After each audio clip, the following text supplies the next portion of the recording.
See, I'm not sure about other trainings. I don't think I'm an expert enough or I'm skilled enough to talk about larger trainings. In last few years, we have absolutely remained focused on enterprise sales effectiveness, predominantly B2B sales, B2B complex selling. So I can perhaps talk only about sales training, right? I may not be the right guy to talk about other stuff. So personally, I feel it's a variety of things. What I've seen, right? And most of our customers, when they initially met us, they said, "Vishal, we understand all this stuff. Eventually, don't make an impact on the ground." And I'm very proud to say that, yeah, I mean, all customers, who have gone with us eventually remained with us. But that's separate discussion. I personally feel, Murtuza, could be few things, right? One, when you conduct any sales training, historically I saw okay, there is lack of diagnosis before initiating any sales training. For example, historically this is how it happened, right? On the customer side, it is predominantly L&D or HR, and on the seller side, okay, historically it used to be some trading company, and the guy and typically it was a trainer. Now if you see, neither HR or L&D folks have ever done sales role. No trainer himself or herself have ever done the sales role. Okay, there are always exceptions on either side. So it is becoming like this that both generic people are talking about a very specialized thing called B2B sales, and they both are coming. So HR and L&D share a requirement which is a very high level. It is not connected to the ground, and on the other side, trainer gives a solution. Now he himself or herself has never done the sales in his or her life, never carries a quota in his or her life, never knows what kind of pressure salespeople go through it, what kind of target or challenge sales manager or the sales leader has. So it becomes very superficial at both levels, right? And eventually it becomes a superficial requirement with a superficial solution and then a superficial training. So it becomes, and typically because all the trainers, right, they come with a good training background. So session goes well. Participants also feel happy. Okay, they feel it's like a paid holiday.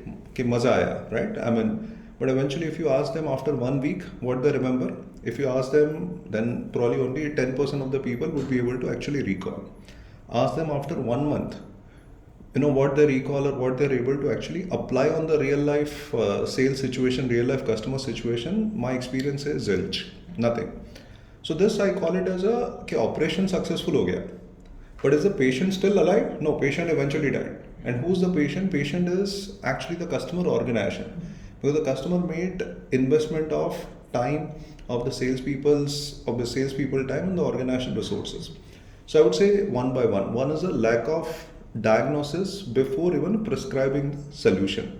So which never used to happen, and even today also at a lot of places I don't see it. It happens. So that could be the first scenario. Second, what I mentioned, it is a trainers without sales DNA. So I always request all my customers, right? See, now there are two kind of training programs. एक होता है कि यार I want to do a fun activity, tick in the box activity. Then there is nothing wrong. Okay, for example, if you want to do a team bonding activity, fun activity, game activity, gamification kind of scenario, get anybody who's a good, somebody who's like a good training background, and they'll do a very good job. So nothing wrong. But there's a second scenario. If you expect your sales KPIs to get impacted, okay, as part of this sales training intervention or sales enablement activity, then have somebody who has been a sales practitioner, somebody who has lived the life of B2B sales, and somebody now who's doing this. I'm not saying that go with anybody who has been doing this, right? So that could be the second part. At times, the trainers without sales DNA. Third part, what I've seen, right? I call it as a khichdi syndrome. What I mean by khichdi syndrome, customers also, and somebody will have to politely educate the customers, right? Because historically, this is how the many customers, I'm not saying all customers, right? A lot of buying organizations, they think, okay, let's do a 2-day session or a 1-day session. Usme, let's add some bit of account management, some bit of negotiation, some bit of probing technique, some bit of storytelling, some bit of influencing skills, and do some session. Now, if you could, and anybody who has done sales, right? Anybody who has been a sales leader or a manager, they all know these are all very, very important competencies. And just by doing a 1 day session or a 2 day session with all these khichdi kind of scenario, you are never going to master these competencies. Right? So ideal scenario, identify the 80-20 principle. That's what I feel. And again, I'm not saying I'm an expert, right? Whatever little bit I've learned, which are those 20% areas which make 80% impact to your sales KPIs. Identify those 20% competencies or 20% improvement areas and run intervention on those 20% areas and do it well rather than doing a khichdi syndrome, because khichdi syndrome eventually you'll get 5 on 5 feedback rating, 4 on 5 feedback rating, but eventually that will not translate to the actual business KPIs. Right? I would again say there are always exceptions, but this has generally been the norm I've seen. Fourth, why a lot of these sales trainings historically have not worked, because there is no pre and post workshop support.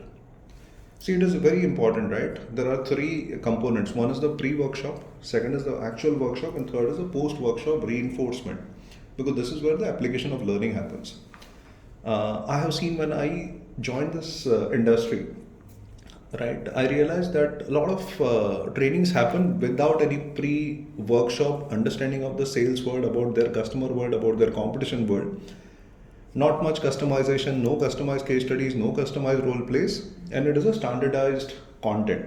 So somebody who's good with the content but does not have much understanding of the actual sales participants' world. So there is not much effort which has gone into pre-workshop. Then the second part is workshop, and third part is post-workshop reinforcement, because this is where there is a tendency of the ball to get dropped. This is where the application of the learning happens. So good buying organizations or the good customer organizations should always invest in the post-workshop reinforcement. And I feel the good sales training organizations also should educate the customers about the importance of post-workshop reinforcement. Fourth is, the next part is, I've seen it is more about unfocused learning design. That means I feel whatever intervention gets captured as part of diagnosis, one should go much deeper. So, for example, at times the symptom could be average quota attainment, or symptom could be revenue realization. But when, let's say, the sales practitioner or the sales consultant, when they go deeper, they may realize that actual problem could be a opportunity qualification, or the problem could be in an ideal customer profile, or the problem could be how the sales guys are preparing for their meetings, and eventually it is leading to the symptom, for example, revenue realization. So what I learned, once you identify the cause, for example, let's say the cause is opportunity qualification, run a program only on opportunity qualification. Go much deeper into that one competency, do it extremely well, let people practice it, post workshop also let them master this one part. Once they have become really good, then after a few months or after a few weeks or after a year, put them into something else. It's like, first, when we were kids, right, we were taught basics of mathematics well. Once that was done, then we were taught algebra and geometry. Once geometry was done, then we were taught trigonometry. It was not that doing the khichdi in the same year. So these are, I would say, the few things, and obviously the list would be big also. But this, I feel, are the few areas. If both entity, customer organization and the selling organization, when I say selling organization, I'm talking about training organization. If they do it well, eventually I'm confident the customer starts seeing the real impact. When I say real impact, two. One is the business KPI impact, and second is the actual sales behavior change, okay, on the ground. That may start happening. Obviously, you can never have the 100% impact because that's an utopian thing. But till that time, one can hit almost like a 70%, what it was initially expected. I thought, that itself is a great impact of the entire sales intervention.